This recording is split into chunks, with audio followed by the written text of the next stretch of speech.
trading effects নামৰ কোম্পানীৰ প্ৰবঞ্চনাৰ জালত পৰা ভুক্তভোগীৰ সংবাদমেল চিবিআইৰ তদন্তৰ অসন্তুষ্ট হৈ উচ্চতম ন্যায়ালয়ৰ দ্বাৰস্থ কেইবাজনো ভুক্তভোগী অসম চৰকাৰ আৰু চিবিআইৰ বিৰুদ্ধে ক্ষোভ ভুক্তভোগীৰ তেওঁলোকৰ মতে চৰকাৰ তথা চিবিআই নৰম হৈছে কোম্পানীটোৰ ক্ষেত্ৰত অসমত যেটো ট্ৰেডিং এফেক্স নামৰ যেটো বিত্তীয় ব্যৱসায় সেই ব্যৱসায়টোৰ লগত আমি জড়িত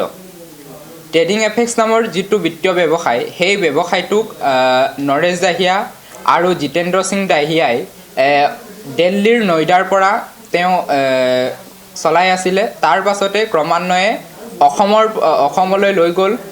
ৰজিত কাকতি বিশ্বজিত কুমাৰ প্ৰদীপ কলিতা প্ৰফুল্ল বৰা সীমান্ত বৰুৱা এনেকৈ কৰি 7জন ফাউণ্ডাৰ মেম্বাৰে এই বিত্তীয় ব্যৱসায়টো লৈ গৈছিল তাৰ পাছত আমি যেতিয়া তাত বিনিয়োগ কৰিছিলোঁ বিনিয়োগ কৰাৰ তেওঁলোকে যি প্ৰতিশ্ৰুতি দিছিলে সেই প্ৰতিশ্ৰুতি মতে আমি পইচা পাইছিলোঁ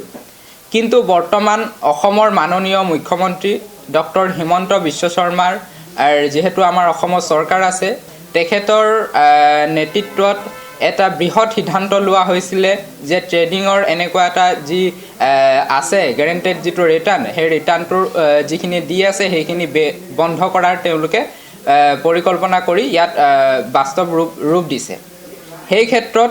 তাত আমাৰ ট্ৰেডিং এফেক্স নামৰ যেটো কোম্পানী সেই কোম্পানীটো অন্তৰ্ভুক্ত হ'ল কিন্তু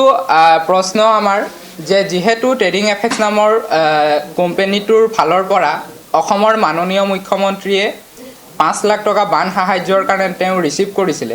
লৈছিল সেই ক্ষেত্ৰত আমাৰ এই 7জন ফাউণ্ডাৰ মেম্বাৰৰ লগতে দিল্লীৰ পৰা গৈ নৰেশ দাহিয়া লগ ধৰিছিল অৰ্থাৎ তেখেতৰ সাক্ষৰতা গ্ৰহণ কৰিছিল যেহেতু বৰ্তমান স্কেমটো সংঘটিত হ'ল তদন্ত প্ৰক্ৰিয়া চলি আছে সেই ক্ষেত্ৰত আমি যি তদন্ত প্ৰক্ৰিয়া তেওঁলোকৰ